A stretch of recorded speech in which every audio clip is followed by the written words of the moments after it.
Hentikan spekulasi, hapuskan berita yang tidak pasti. Tak pasti, jangan kongsi. Assalamualaikum, salam sejahtera dan salam keluarga Malaysia. Anda bersama saya Nadine Nordin dalam Pastikan Sahih edisi Khamis 9 Jun 2022. Pastikan kesahihan sumber berita yang anda terima dengan menyalurkan kandungan mesej tersebut ke portal sebenarnya.my. Ikuti juga media sosial rasmi kami untuk mendapatkan sumber berita yang benar, tepat dan sahih dengan carian Berita RTM. Kita aktifkan segmen sahih.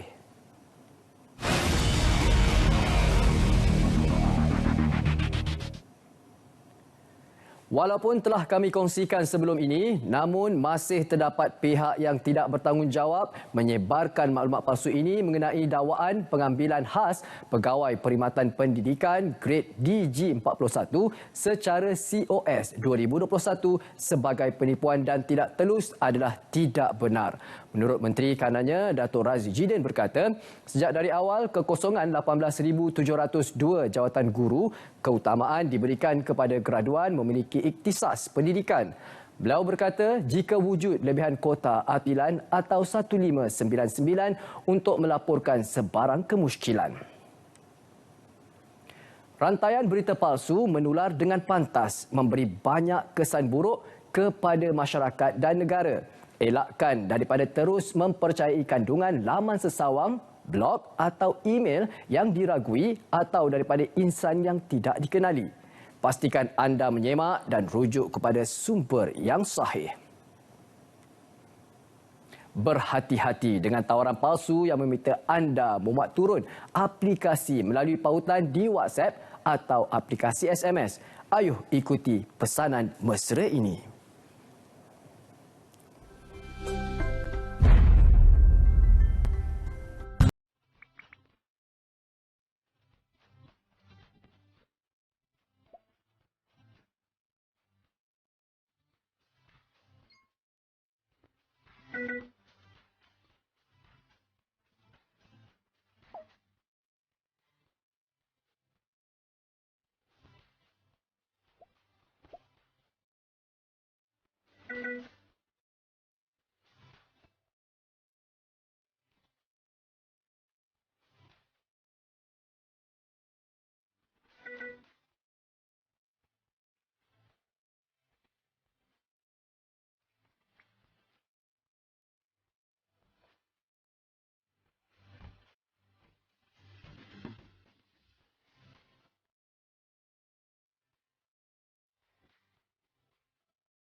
Seperti biasa, jangan lupa kongsikan video ini dengan keluarga dan rakan anda supaya mereka juga tidak tertipu dengan skamer. Hentikan spekulasi, hapuskan berita yang tidak pasti. Tak pasti, jangan kongsi. Berehat seketika, kembali.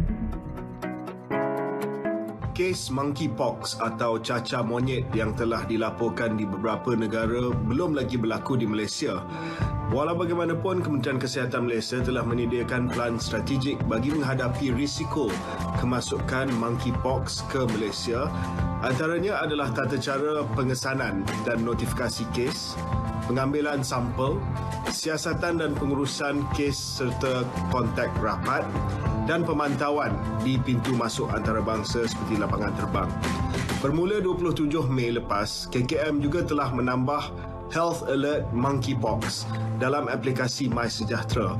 Selepas pengembara ataupun traveller mengisi borang pra-pelepasan dalam aplikasi MySejahtera, pengembara yang tiba dari negara endemik monkeypox atau dari negara yang sudah melaporkan kes monkeypox akan menerima health alert tersebut sebagai peringatan untuk membuat pemantauan kesihatan kendiri in case ada apa-apa simptom.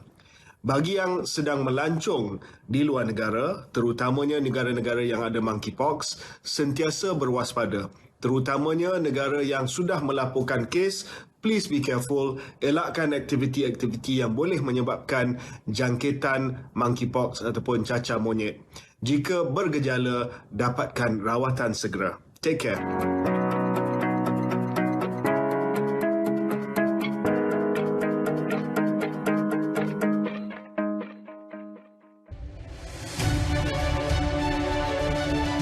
Usahlah wujud bibit pertikaian apabila setiap kali negara berhadapan dengan masalah sekuriti makanan dan peningkatan kos sara hidup. Kita semua seharusnya fokus pada membantu memulih kemaslahatan rakyat. Sikap bila sudah merah, kapur salahkan kunyit dan kunyit salahkan kapur. Ini tidak akan dapat membantu dan membela nasib rakyat beta yang terhimpit dengan pelbagai dugaan.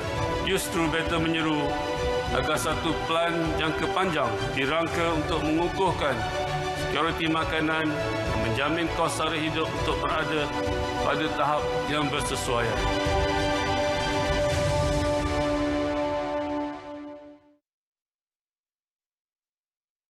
Kerajaan Tuanku kekal komited untuk melonjakkan prestasi perdagangan dan pelaburan negara, termasuk memastikan pelaburan langsung domestik terus dirangsang. Bagi mencapai matlamat ini, Kerajaan Tuanku akan terus memastikan urusan para pemain industri dipermudahkan dan sistem penyampaian perkhidmatan awam dipertingkatkan. Bagi tahun ini, Kerajaan Tuanku bertekad memacu ekonomi untuk mencapai pertumbuhan di antara 5.3% sehingga 6.3% sebagaimana yang diunjurkan.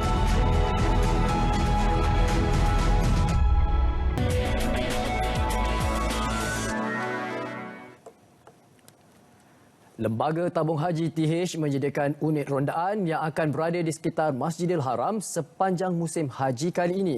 Unit berkenaan bertindak sebagai pemandu arah jemaah yang memerlukan. Tabung Haji juga sedang mempertimbangkan penubuhan kumpulan WhatsApp bagi memudahkan komunikasi antara jemaah dan petugas haji.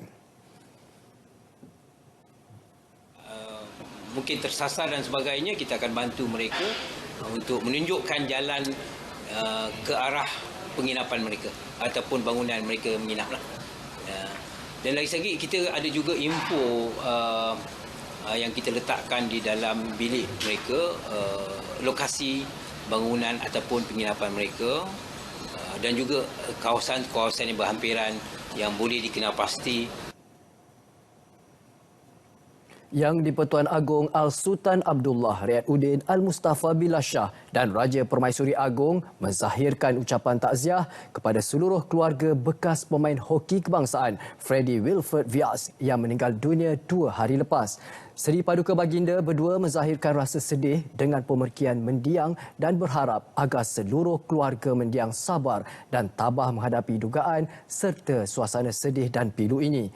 Mendiang merupakan pemain pasukan hoki kebangsaan pada era 1950-an dan pernah dipilih menjadi kapten pasukan kebangsaan pada tahun 1954.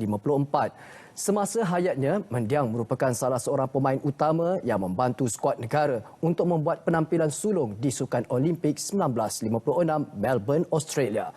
Mendiang pernah memegang jawatan Setiausaha Persatuan Hoki Johor dari tahun 1950 hingga 1953 dan Setiausaha Persatuan Hoki Negeri Sembilan dari tahun 1956 hingga 1957. Mendiang juga pernah dipilih sebagai salah seorang daripada 80 pembawa obor untuk larian berganti-ganti obor Olimpik yang diadakan sempena Tamasya Olimpik Beijing 2008. Perintah berkurung membabitkan perairan 7 daerah di Zon Selamat Pantai Timur Sabah (S-Zone) yang berakhir hari ini dilanjutkan sehingga 24 Jun 2022. Pesuruhjaya Polis Sabah, Datuk Idris Abdullah berkata, perintah dari 6 petang hingga 6 pagi itu melibatkan perairan Tawau, Sempurna, Kunak, Lahad Datu, Kinabatangan, Sandakan dan Beluran. Penduduk yang tinggal di kawasan terlibat dikendaki berada di rumah manakala orang luar tidak dibenarkan masuki iaitu atau berada di kawasan tersebut dalam tempoh berkenaan. Perintah itu diteruskan bagi memastikan kawasan perairan terbabit tidak diceroboh, pengganas sekaligus mengancam keselamatan penduduk termasuk penyelidik antarabangsa yang menjalankan penyidikan dan pelancongan asing yang melawat Pulau Peraginan. Kes penipuan cinta Love Scam meningkat di Johor tahun ini dengan 1,047 laporan polis diterima setakat ini berbanding 934 laporan sepanjang tahun lalu. Jumlah kerugian juga meningkat kepada 25 juta ringgit setakat ini berbanding 14.5 juta ringgit sepanjang tahun lalu. Sedikit dipercayai dilangi warga tempatan menyamar sebagai warga asing yang berkerjaya bagi memperdaya mangsa memindahkan wang. Yang menyamar dari Jepun, dia menyamar dari Jerman dan sebagainya. Menyamar, tapi sebenarnya dia menggunakan akaun orang di sini. Bukan akaun dari luar negara, akaun dari akaun bank-bank yang terkemuka dalam negara kita. Jadi cuba pastikanlah bila kau logik ke tak, dia duduk di Jerman, duduk di Jepun, duduk di China, tapi guna akaun kita. Guna akaun di Indonesia. Dah tu benda tak logik, tak masuk akal. Tidak tahu wajib mencarum. Itu alasan sering digunakan majikan yang dikesan tidak membuat caruman Pertubuhan Keselamatan Sosial Perkeso kepada pekerja mereka. Menurut Pengarah Perkeso Negeri Sembilan, kesalahan itu kebanyakannya melibatkan majikan yang menjalankan perniagaan kedai-kedai runcit dan kedai makan.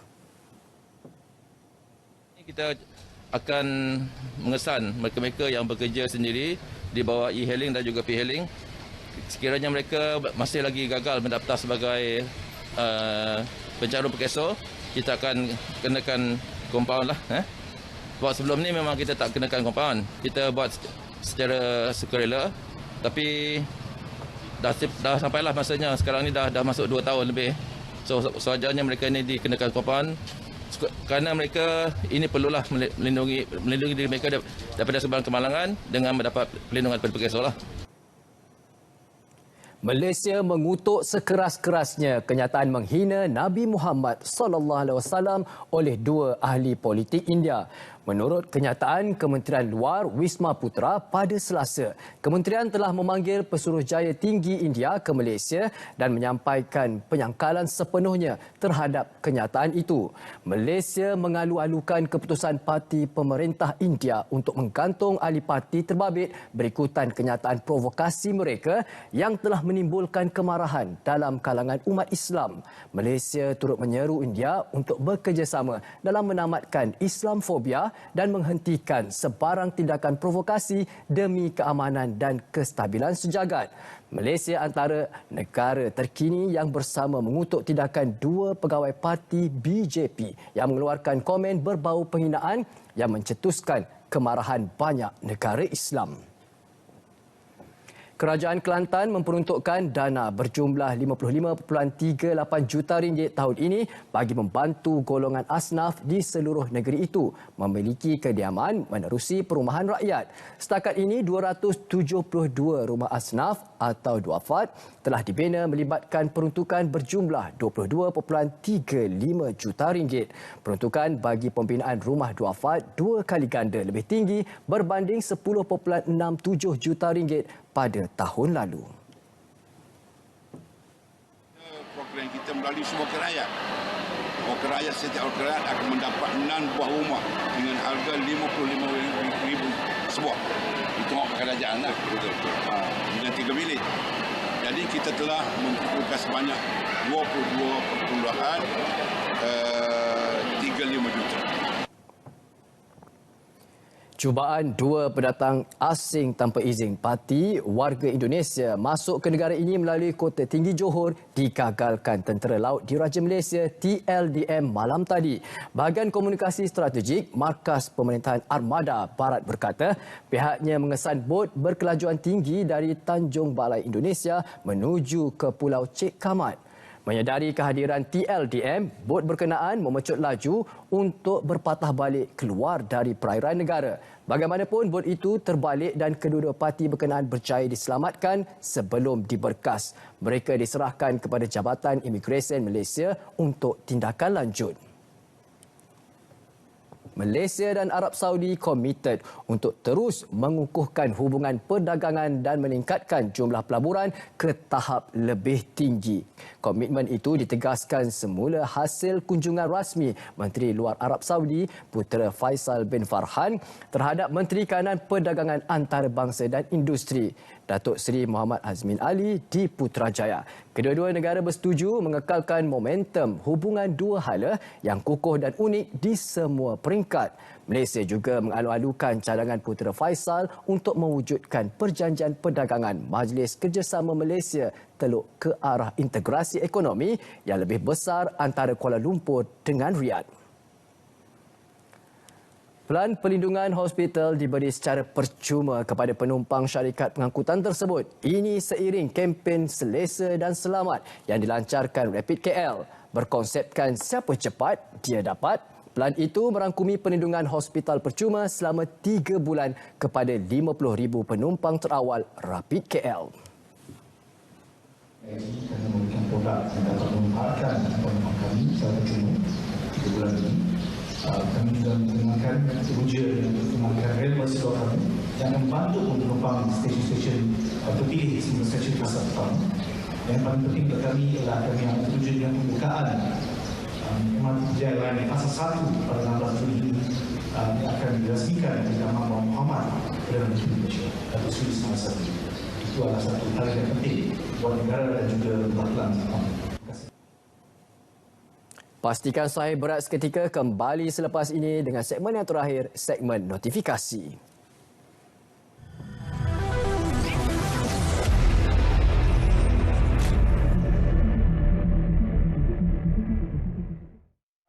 Mutu perkhidmatan jalur lebar berhubung dengan 5G. DNB akan diletakkan di bawah kawal selia Kementerian Komunikasi dan Multimedia dan DNB juga disyaratkan supaya kos borong hendaklah lebih murah daripada kos 4G.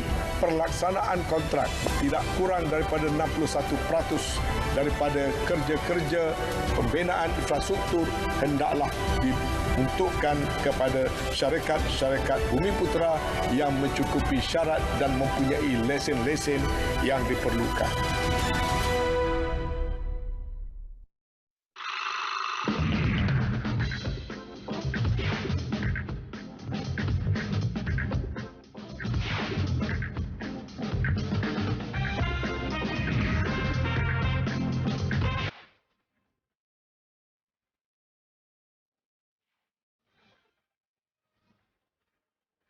Chocolate. Oh. Hot. Not to mention, shiny. Tell me about it, Dr. Terrence.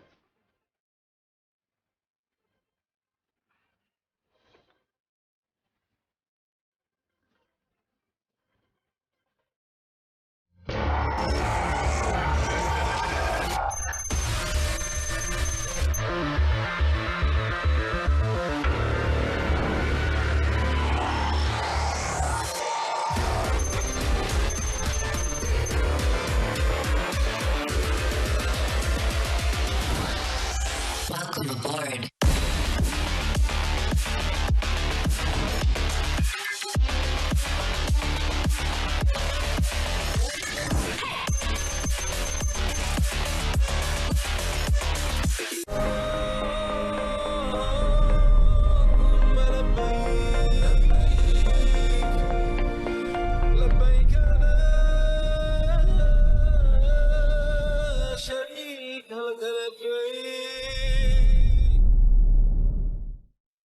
Seperti biasa, di minit-minit yang terakhir ini, kita aktifkan segmen notifikasi.